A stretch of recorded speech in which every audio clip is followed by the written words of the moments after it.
Welcome to the deep dive. So, if you're someone looking to really get under the skin of potential expat spots, today we're focusing on Xela, Guatemala.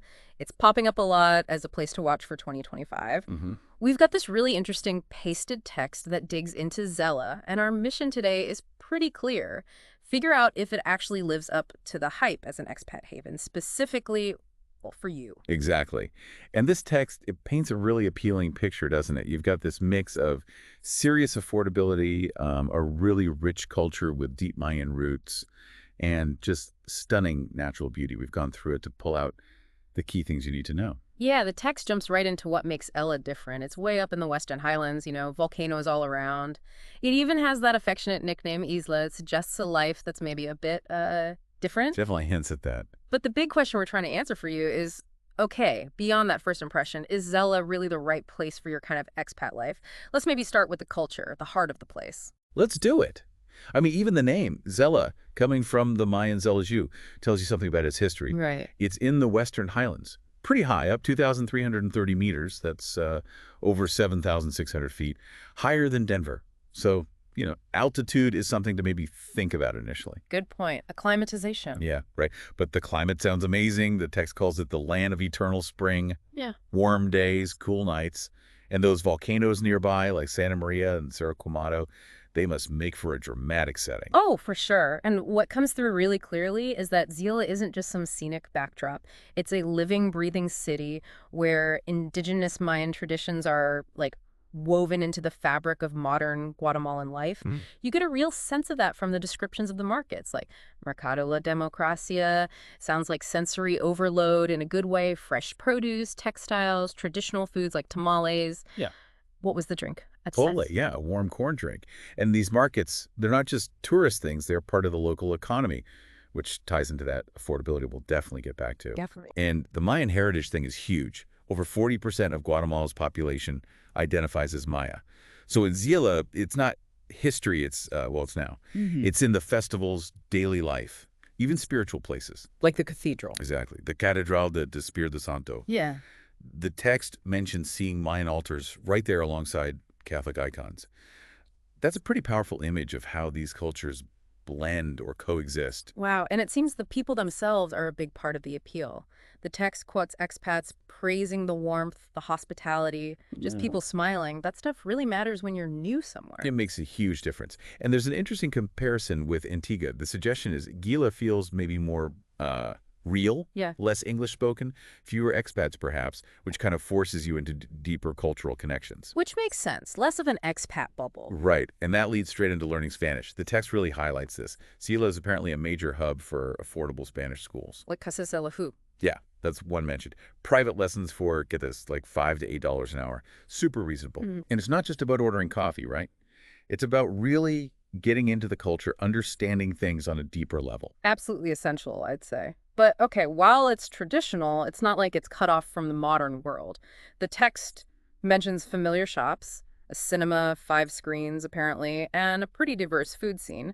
You can get pupusas Who's this good stuff? or find Indian food at a place called Sabor de India. Plus, there's a historic theater, parks like Parque Centro America. It sounds like you get city amenities, but maybe without the intensity of Guatemala City. That's the balance it seems to strike. Access to modern conveniences, but still immersed in that distinct local culture. The text even mentions sports facilities, museums. It's a proper city. Okay, so culturally sounds fascinating. Very rich, very welcoming. But let's talk money. For anyone thinking about moving abroad in 2025, cost is usually, well, a big deal. How does Xelsa stack up? This is where Zealous seems to really shine, according to the text. It comes up again and again as a major draw, the low cost of living. Like, how low are we talking? The numbers are pretty striking. A comfortable life covering rent, utilities, food, fun for around $400 to $500 a month. Seriously, $400 to $500. That's what the text suggests. And it's not just about pinching pennies. It's about having the financial freedom to do other things, learn Spanish, hike, maybe even start a small business. That is significantly lower than most places people think of, and the housing examples really drive it home. Renting a 3-bedroom house, $425 to $400 a month, often with a patio or garden. Yeah, in quieter, non-touristy areas. There's even a specific story about an expat paying just $125 a month for a place near downtown. Safe area, bit of nature, even had a bread kiln, apparently. A bread kiln, that's brilliant. Right, and the daily costs seem tiny, too. Tomatoes for 30 cents a pound, chicken thighs $1 a pound, a full meal at a Commodore, like a small local eatery for maybe $1 or 2. Okay, that's incredibly cheap. What about utilities? Internet? Also seems reasonable. High-speed internet and cable TV, maybe $35 a month combined. Electricity around $60. These are based on the accounts in the text, of course. Still, very manageable. And it makes sense when the text compares Xela to other places in Guatemala, like Antigua or Lake Atitlan. Less tourism means lower prices for residents. Exactly. Antigua, Panajachel, they're much more on the tourist trail, so rents and probably everything else are higher. A one-bed in Antigua might be $350, $450, significantly more than those Xela examples. So the affordability isn't just hype. Doesn't seem like it. Yeah. And the real payoff, as the text points out, is that extra cash lets you invest in the experience itself. More travel, more learning, less financial stress. That can totally change your quality of life. Makes perfect sense. Okay, so financially attractive. What about the social scene? If you move there, who are you hanging out with? What's the expat community like? It's described as growing, but still pretty tight-knit. Maybe not as huge as Antigua's, but diverse. People from North America, Europe, Australia, all over. And how do people connect? Is it easy to find your tribe? Sounds like there are quite a few ways in. Facebook groups are mentioned, local events, organizations like Internations doing things like yoga or climbing meetups. And there's something called Xela Vida, Yeah, a local platform. right, for events, volunteering opportunities. That sounds like a great resource for getting plugged in. Plus, just regular hangouts, pubs like Pool and Beer, dance spots near the main square, Parque Central. So places to actually meet people face to face. Yeah, and the diversity seems key. There's an anecdote, I think it was about Antigua originally, but it applies, about roommates from different countries bonding over their shared Guatemala experience. Right. And another story about a Guatemalan American guy moving back with his African-American wife, finding support within the Xela expat community, which maybe wasn't something they expected. It suggests a welcoming vibe. That's really positive. And then there are those transformation stories. The Canadian woman, Sarah, moved from Toronto in 2023. Yeah, that was a great example. Came looking for a change, learned Spanish at Casa Zelashu, started volunteering, taught English, learned to cook local food like Pepian. Which is a traditional stew, right? Exactly. And she even started an online business selling textiles. Her story really showcases how Seoul can be this supportive place for, like, reinventing yourself. Finding purpose and community. Totally. The text suggests this mix of the welcoming expat network and the local hospitality really helps ease that culture shock. Yeah. And the slower pace compared to, say, Toronto, it gives you space. Space to breathe, space to change. I get that.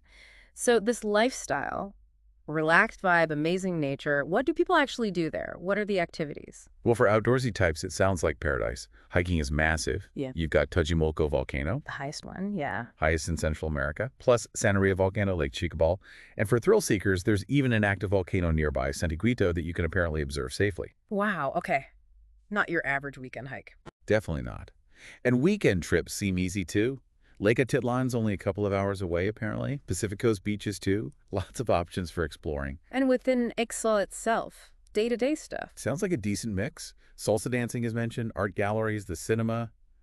But also just daily life can be an adventure. Going to the market, practicing your Spanish, haggling for mangoes or maybe a huipil. That's the traditional blouse. Yeah, the woven ones. Beautiful craft work.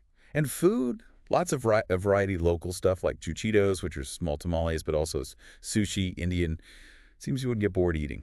And volunteering comes up again. Seems like a really common way for expats to get involved. Very much so. Teaching English, sustainable development projects via that Xela Vida platform. It sounds like a win-win. Helps the community, helps the expat feel connected and, useful. Makes sense. Deeper integration. Exactly. More than just being a tourist who stays longer. Okay, but let's be real. No place is perfect. The text must cover the downsides, the challenges of living in Xela. Oh, absolutely. It doesn't sugarcoat things. It talks about cultural adjustments, practical stuff. Yeah. Culture shock is real, especially that slower pace. The text uses the phrase, nothing is easy or convenient, which, That could be tough. yeah, especially if you're used to instant everything. And the language barrier is significant if you don't speak Spanish. Finding simple things, like the example given of a reliable hot shower, can sometimes be a challenge, Right. Need to manage expectations. for sure. Though the text also frames learning Spanish as a positive challenge, a growth opportunity. Fair point. What else? Noise seems to be a common complaint, especially downtown. Vehicle noise, gears grinding, horns, music blasting from speakers, that could definitely wear you down. I can imagine. And internet. For digital nomads. Yeah, that's flagged as potentially less reliable than back home in North America or Europe. You might need backup plans, look into specific providers like Claro DSL, or maybe use things like Speedify. It's doable, but maybe not seamless 100% of the time. Okay, something to factor in if you rely on it for work. What about safety? Inequality? Those are often concerns in the region. The text presents Exa as generally safe, particularly during daylight hours. But yeah, caution is advised. Petty crime, like pickpocketing, can happen, especially on the chicken buses. Those colorful, old-school Yep. buses. It's mentioned as having less gang violence than Guatemala City, which is positive. But poverty and inequality are visible, and that can be confronting for some expats. It's understandable. And there's mention of gringo pricing, occasionally getting charged more as a foreigner. Building deep, genuine friendships with locals might also take time and effort, navigating cultural differences and maybe some historical mistrust. It requires patience. Okay. And healthcare. Infrastructure. Private healthcare is described as decent and much cheaper. That example of hernia surgery under $2,000 is striking. But public hospitals are under-resourced, so private health insurance is strongly recommended. Got it. And infrastructure roads, public transport can be inconsistent. The rainy season, May to October, can cause disruption sometimes, landslides, washed out roads, that kind of thing. So definitely not without its challenges. You need to go in with your eyes open. Absolutely. It's about weighing the pros and cons for your own situation. So looking forward then to 2025 and beyond, what's the prediction for Xela as an expat spot? Growing, staying niche. The text definitely suggests growth.